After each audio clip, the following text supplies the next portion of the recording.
Do you have a tendency to play small, meaning that you don't like to take up a lot of space? Maybe you tread very lightly on other people's feelings, often at the expense of your own. If you do need something, or heaven forbid, need to set a boundary with somebody else, you probably feel guilty about it. If you want something or need something, you might tell yourself that you're being too selfish or too much. If any of this is feeling familiar to you, chances are that you've been playing small in your life and it's time to stop. We're going to be talking about why people play small in the first place and specifically how to overcome this and move towards self-empowerment. We will also be taking a look at some really powerful inspiration to change your mindset. And then lastly, I'm going to be loading you up with assignments and free resources to do this work. I'm your host, Dr. Lisa Marie Bobby. My background, I'm a licensed psychologist, a licensed marriage and family therapist, a board-certified coach, and I'm the founder of Growing Self-Counseling and Coaching. And what I love more than anything is hanging out here with you to talk about your growth and the changes that we all need to make in order to create more love, happiness, and success in our lives. We talk about relationships, we talk about personal growth, we talk about self-actualization, and even professional development. But today's topic is so important because if you are playing small, it's difficult to get what you want and deserve in every area of your life. And it is crucially important that we learn how to become more self-empowered from the inside out. Why is this so important? Why do we need to stop playing small and figure out how to become truly self-empowered? It's because literally nobody can do this for you. You have got to be your own hero, your own champion, that person who tells you, yes, you can, yes, you will, and yes, it's okay for you to be amazing. We all have to learn how to do that ourselves. So to dive right in, first of all, let's take a look at some of the key signs you are playing small to see which one of these are on your bingo card. First of all, minimizing yourself. If something great happens or you get recognition for something or even a compliment, are you the first one to tear yourself down and talk about the negative aspects of something lest you seem like you're too full of yourself? Or do you have this even subconscious mindset that tells you that other people are more important, that their feelings matter more than yours, and it's better for you to be uncomfortable or sad than maybe making somebody else uncomfortable or sad? If you need something, if you want something, if you ask for something, God forbid you set a boundary, do you immediately feel like maybe you shouldn't have, and that was wrong of you to do, and kind of bad about yourself? Ooh, welcome to the club. This internal mental narrative that says, I'm too much, or it's too much. And this could be you being big. If you have ambitions, if you have goals, is the very next thought, it's too much. Or if you are asserting yourself or behaving in a confident way, is that followed up by this feeling of, oh, I'm being too much right now? Something bad is going to happen. Whew, my friend, you are not alone. I have had so many of these same struggles my whole life too. It is safe to play small, and it is our responsibility to grow past this so that we can create the love, happiness, and success that we truly do deserve. So let's just start by taking a look at why this happens. People play small and diminish their self worth for a variety of reasons.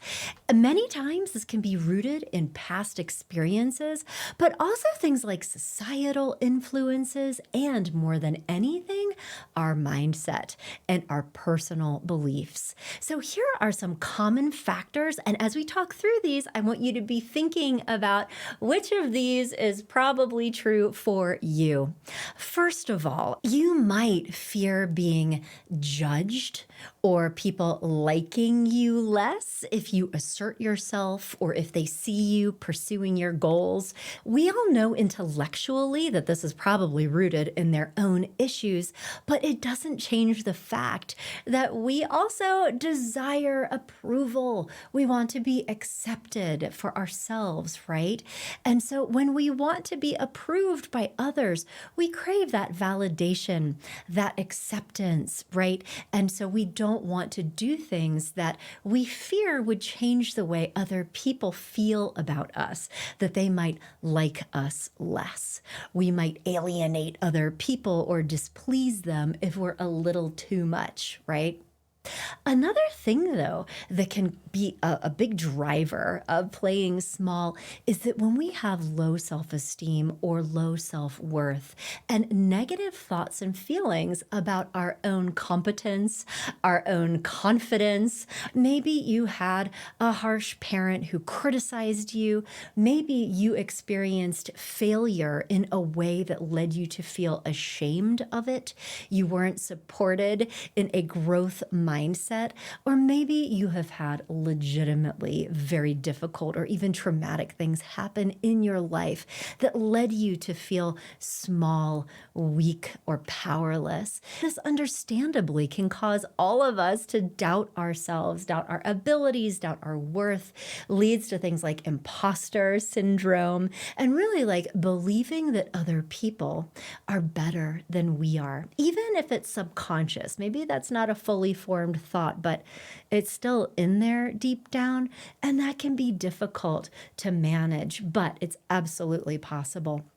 The other thing that can oftentimes happen to many of us, particularly women, is that there can be a lot of societal conditioning around expectations, around who we should be, that can discourage things like assertiveness, empowerment, feeling like it's okay to go after your goals, and, have this mindset that what I want and how I feel is actually important.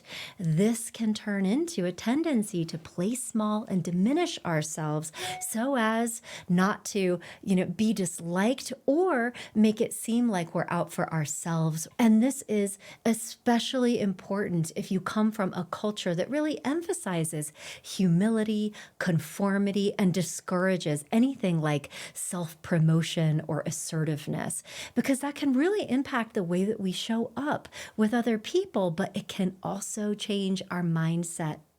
But wait, there's more. Additionally, things like having a fear of failure or risk aversion, that it's scary to put yourself out there and make mistakes. Something really bad could happen if I take chances, if I say I'm going to do something and then it turns out I can't. That would be catastrophic.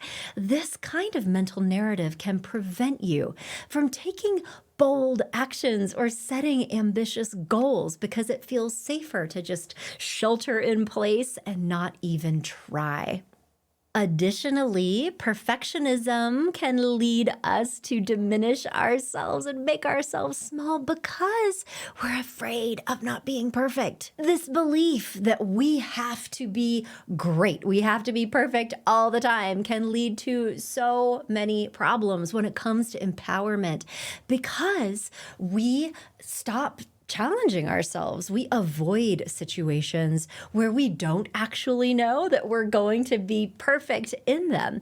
And this limits our ability to grow and develop ourselves. Let's not forget good old-fashioned people-pleasing tendencies going into this deeply rooted desire, not just to be liked, but to feel the sense that you're taking care of other people's emotions for them, that other people's feelings are your responsibility, and that a lot of your energy goes into managing that. Lastly, lack of role models. Who are the stars? Who are the role models that exemplify confidence and assertiveness, but who are also liked and admired and appreciated for who and what they are? If we can't look around and see other people going after what they want in a way that is admirable, desirable, and something to inspire us, it's difficult to feel confident in our own needs and desires and ambitions. And that's only one of the reasons why it's so important for all of us to be in environments and communities where we are around people who are going after it, who are assertive and confident and unapologetically so. There are so many things that can all contribute to feeling like you need to be this little itty bitty person so that you don't bother other people or have people hate you, basically. But there is actually one thing that, in my experience as a therapist and a coach, that leads people to minimize themselves, and that is a deep discomfort with their own dark emotions. Noticing I am not calling them negative emotions or bad emotions. I am calling them dark emotions because they are fantastic, especially anger. When we reject our anger and have these core beliefs around it's not okay for me to be mad, that gets in the way of your ability to assert self and feel confident. A lot of people socialize out of anger. We believe that it is bad to be mad, and it's not. It's actually really protective. And where this comes in for playing small is that when we are diminishing ourselves and our own success and our own future in order to help other people feel better about themselves, if you listen to this quiet inner angry voice that can say, wait just a minute, that's not fair. That is not okay. I do deserve more, and I don't deserve to be treated this way. Oh, wait a minute. I'm actually treating myself this way. That is a super positive thing because anger is very protective. Anger is a positive emotion. It mobilizes these self-protective impulses that allow you to say, I do actually deserve more. It is okay for me to have good things just like other people, and it is all right for me to assert myself, have healthy boundaries, and ask for what I need, but actually go after what I need and deserve rather than waiting for somebody else to give it to me if only I can be good enough. So keep an eye on whether or not you may have pushed down and rejected some healthy, legitimate anger, and you might find some work to be done in that area. But now let's take a look at some of the things that will help us all feel more empowered and start feeling good about going after what we want. And this involves a combination of a number of different things.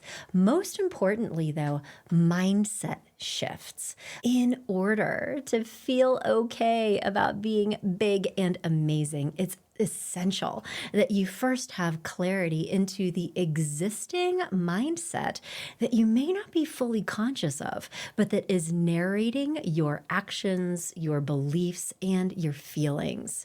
This requires digging in, first of all, to what self-limiting mindsets you may be holding. Once you have clarity about what those are, you can replace them with self-supporting statements that affirm your value, remind yourself of your strengths, your past achievements, but also that challenge limiting beliefs, statements that feel more positive, more empowering, and more self-supporting. And for me, for a lot of people, this involves cultivating very deliberately something called a growth mindset. A growth mindset means that we can view challenges as opportunities to learn and grow, and also understand that failure is actually part of this. Nobody jumps out of the box and is able to do things perfectly and have everything go exactly the way that they want. We have to try things. We have to experiment, make messes, fall on our faces as we develop. We cannot develop without giving ourselves permission to do that. And so the quicker that you can just accept the fact that this is actually not a bug, it is a feature, it is literally how growth and development works, the more comfortable you will be with challenging yourself, taking risks, and allowing yourself to begin taking the actions that don't maybe get you exactly where you want to go in the very beginning, because they won't, because you haven't mastered these things yet. But you'll allow yourself to begin growing into the kind of person who can attain this. This is also what is going to be involved as you practice growing into someone who can be self-empowered and self-confident and self-supportive. This requires practice, and you are not going to do that perfectly in the beginning, so don't believe that you should. In addition to getting a very clear handle on your mindset and changing that intentionally, another big part of this is defining your vision, creating a vision, and being able to start dreaming and imagining what is possible for you. And this can be nebulous at the very beginning. You might truly be disconnected from what you want because you haven't allowed yourself to imagine that more is possible for you. But this is an important piece of this work, to visualize your definition of success, what it looks like, and what it would mean to you in order to create that ideal reality. It could be something related to the kind of relationship you want to be in, to your career, to something connected to things that you would like to do, or who you would like to be. How about that? But getting in contact with this vision and managing the mindset allows us to stop playing small. And then the last piece is to get real committed to being your own hero. When we stop playing small is when we get connected in a very real way with the fact that we are actually capable of great things. We are not perfect. We are not more important than other people, but we are absolutely capable of learning, of growing, of creating our desired reality, and that our feelings, the things that we want, might not be more important than those of other people, but they are as important. And it is actually okay to do what we want, build the kinds of lives that we want, grow into the kind of person that we want to be, have good things, and be successful and accomplished in whatever definition that means to you. And here's the thing, you actually get to decide what that means to you. Anytime we're looking outside of ourselves to someone else to tell us if it's okay, if we are okay, if it's all right to want what we want or do what we do, we are giving all of our power away. So being your own hero first means getting clear about about who it is that you want to be and what it is that you want to create in your life. And then managing that mindset, because your inner voice is the voice of your hero. The part of you that says, yes, I can. Yes, I will. Yes, I do deserve good things. Yes, it is okay for me to be bold and be brave and try hard things and sometimes accomplish them and sometimes learn and grow, but I'm capable of this. No, my feelings are not less important than their feelings. My desires and my needs are valid, and they are not less important than anybody else's, and that it is okay for me to be not just excited about my goals, but feeling really proud of myself in my pursuit of attaining them. Because at the core of all of this for many of us, and I think that this was true for me when I was younger, is that underneath all of this, the fear about not being liked or feelings of guilt or, oh, can I? What if I can't? What does that mean? Am I going to be perfect? Probably not. Underneath all of that, there is another thing. There's another layer, and I think it's shame. This shame that we carry, shame for our anger, or this shame that we're truly not deserving, or that if people get mad at us for being happy or being successful or for being good, right, that maybe they're right and that maybe it is wrong of us. Maybe it's something shameful and bad if we want to have more. And the truth is 100% that our being good and creating the life that we want does not harm anybody else. You being amazing doesn't take anything away from anybody else. And in fact, you can't feel badly enough to make anybody else feel better. So it's time to stop being a martyr and sacrificing yourself for other people in this way that's not even true. And maybe even on the deepest level of all is fear of your own power. Because if you could actually be amazing and not just ask for what you want, but go after it and get it, then what? If all the doors are actually wide open and you just have to walk through them, where would you go? If nobody is actually stopping you and it's not harming anybody to be your most amazing self, and you can actually be, do, and have whatever you want, that is a different kind of pressure, a different kind of problem, because now it's on you to make that happen. So how do we do that work? How do we work with those thoughts, those feelings, and the behaviors in order to not just reclaim our power, but unleash our full power on the world that needs us to be our most amazing selves? It just so happens that a very wise and powerful person said some things about this so beautifully that we need to visit with them. You may be familiar already with this passage from Marianne Williamson's Course in Miracles.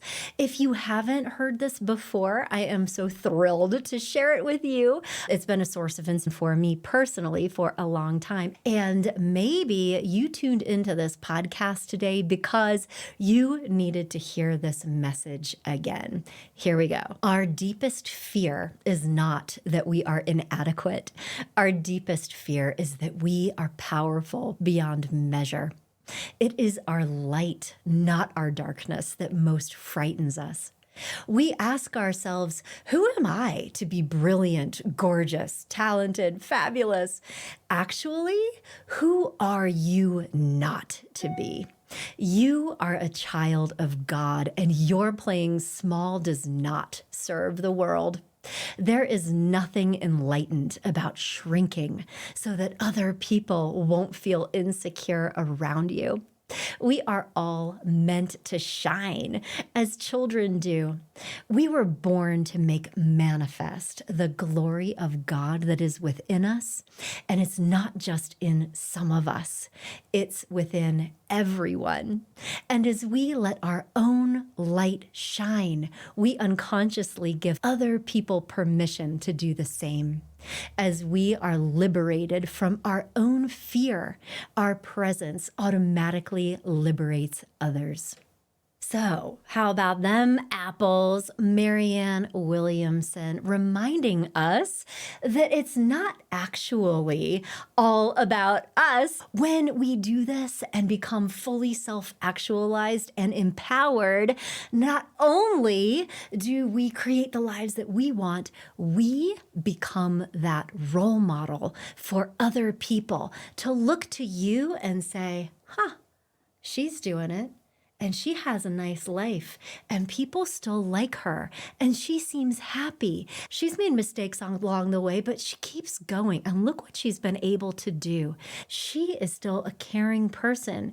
She's still nice to people. She still operates with love and generosity, and maybe this old mindset telling me that it means something bad about me if I want success and more things and to be accomplished and all this stuff, maybe that mindset isn't true after all. This amazing person is showing me the way. So consider taking that idea on board and feeding it to that old mindset.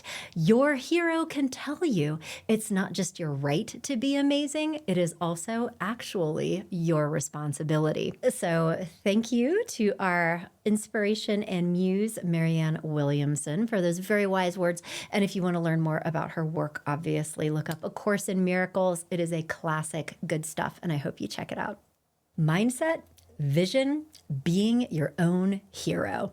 There's a lot here. These things sound simple, and in practice, they are complex to do. All growth is, and that's why we need to keep in mind that a growth mindset is essential as we do the work. And that growth and change are not informational. You're not going to hear something and a flip is switched and you are forever different. That's not how we grow. It is not informational. It's part of it. You need to have new ideas. You need to move towards something, and you need to have different mindsets and skills. But at the end of the day, your work is always experiential, meaning that you need to do the things, take action, and experience this change and movement inside of yourself in order for it to develop you and really allow you to begin growing in to this different version of yourself that is able to do the things that we're talking about today. And so here are some resources that I put together for you that will help you do that. First of all, I have resources for you available on my website. You can come to growingself.com. You can take my self-esteem test. This quiz will ask you a variety of different questions to assess your baseline self-esteem, and then it will deliver a customized report based on your scores so that you can get visibility into where you are in the self-domain currently, and you'll also get customized recommendations that will help you do the work of improving your self-esteem. Additionally, here are some ways that you can start doing this experiential work on your own or with the support of a really good coach who can help you crack into questions.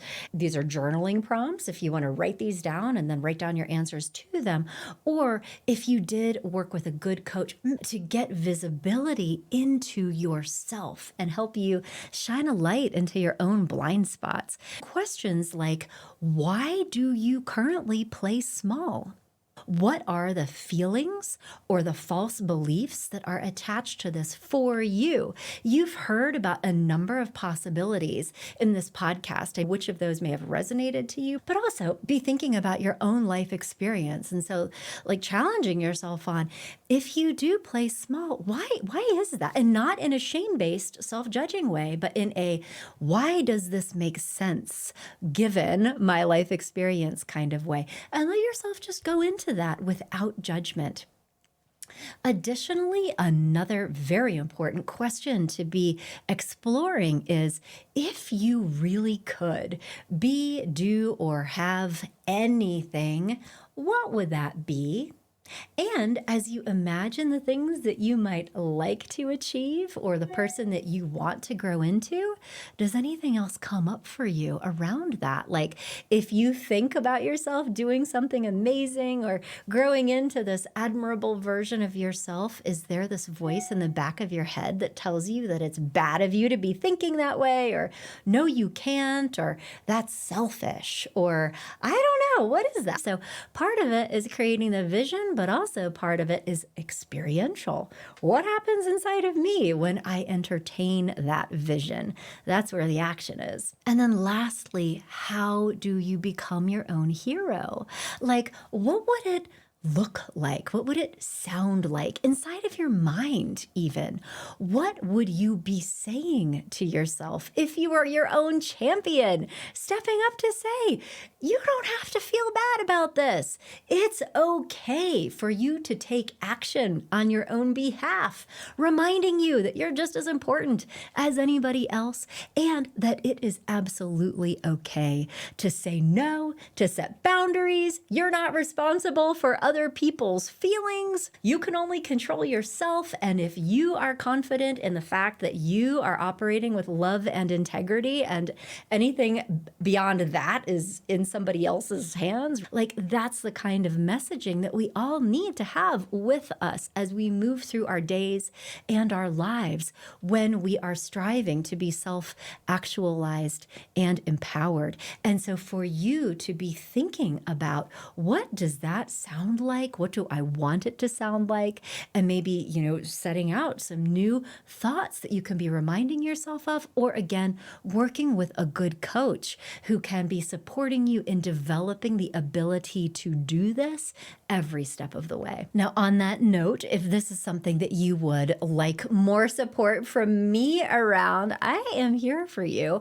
Every Thursday, I do a live stream where we are talking about that week's podcast. So if you're catching this episode the week I am releasing it, join me this coming Thursday on the live stream so that we can talk about what's been going on for you. Have you been feeling small or behaving small and really want that to be different?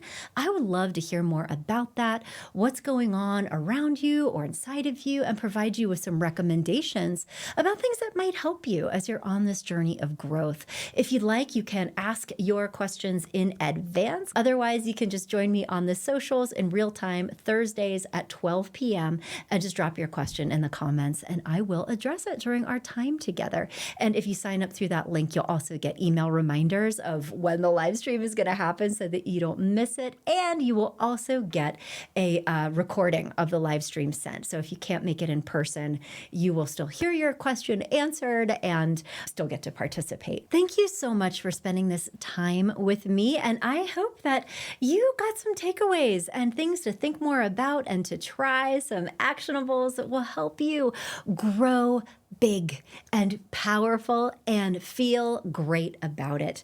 If you'd like more from me or to see past episodes of the Love, Happiness, and Success podcast on this topic, I invite you to come to my website, growingself.com, go into the blog and podcast, and from there enter the happiness collection, and you will find a whole constellation of articles and curated podcast playlists on the subject of personal growth and self-actualization. They are all for you, and I hope you take advantage of them. And if in listening to this, you're thinking, you know what, I need to get into some coaching because I have some stuff to work on in this area, come to my website, growingself.com, and schedule a free consultation with myself or one of the other amazing coaches on my team. They're all licensed therapists who specialize in coaching. They know what they're doing, and they can help you begin peeling this onion, getting into yourself, where this is coming from, and then practicing making those shifts that we were talking about today in your mindset, developing a vision, and learning how to be your own hero. That is what we do at Growing Self, and we're here to do this with you too. Otherwise, I'll be back in touch with you next week with another episode of Love, Happiness, and Success.